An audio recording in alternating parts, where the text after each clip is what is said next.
मांझी क्या कम परेशान कर रहे थे नीतीश कुमार की सरकार को, अब जो नाम आ रहा है सन ऑफ मल्लाह मुकेश सहनी का नाम आ रहा है। वह एमएलसी नहीं हैं मगर मंत्री बन गए हैं।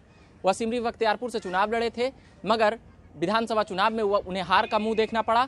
उसके बाद उन्हें मंत्री बना दिया गया मगर बीजेपी की तरफ से ये आश्वासन मिला था कि एमएलसी बनाया जाएगा। उनके कोटे में एक एमएलसी भी था जो विधानसभा के सीटों में जब बंटवारा हो रहा था तब उन्हें वो बीजेपी के कोटे से उन्हें एक एमएलसी देने की बात कही गई थी। वही अब मुकेश सहनी वही मांग कर रहे हैं कि पहले हमें एमएलसी भेजा जाए। वहीं जीतन राम मांझी एक अलग राग अलाग चुके हैं कि हमें मंत्री भी चाहिए, एक उप मुख्यमंत्री और एक एमएलसी भी चाहिए। मगर सन ऑफ मल्लाह अभी मंत्री हैं मगर 6 महीने में उन्हें विधायक होना जरूरी है, इसीलिए एक एमएलसी पद का, एक एमएलसी सीट का वह मांग कर रहे हैं। वह पोह में तो फंस चुके हैं नीतीश कुमार, इसलिए क्योंकि भूपेंद्र यादव यहाँ के संगठन मंत्री, हम सभी जानते हैं कि वो जिस प्रकार से यहाँ के चुनाव का कार्यभार देखते थे बीजेपी के तरफ से और बीजेपी के संगठन की जिम्मेदारी निभाते हैं, तो वो मिलने के लिए आए थे राष्ट्रीय अध्यक्ष से यानी कि आरसीपी सिंह से। फोटो भी शेयर किया गया, कई बातें भी कही गई, मगर भूपेंद्र यादव मीडिया के सामने वो बातें नहीं बोलते हुए नजर आए।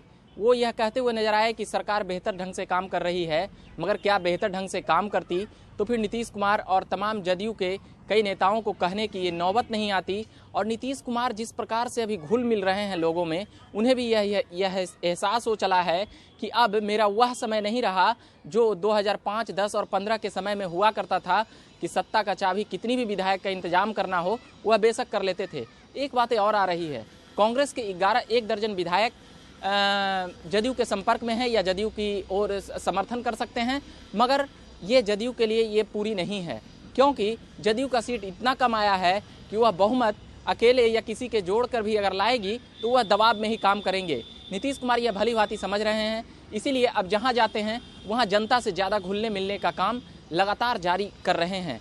जैसे 2005 के पहले नीतीश थे वैसे 2015 में नीतीश नहीं दिख रहे थे, मगर 2020 के बाद अब नीतीश वही दिख रहे हैं जो 20 साल पहले जैसे दिखा करते थे। जितनी सहज थी, बीच में कहा जा रहा था उनके जो एनालिसिस करते थे या फिर जो बातें होती थी पॉलिटिकल, तो नीतीश कुमार में एक अकड़ की भावना देखी जाती थी या वैसा एक मूल्यांकन किया जाता है।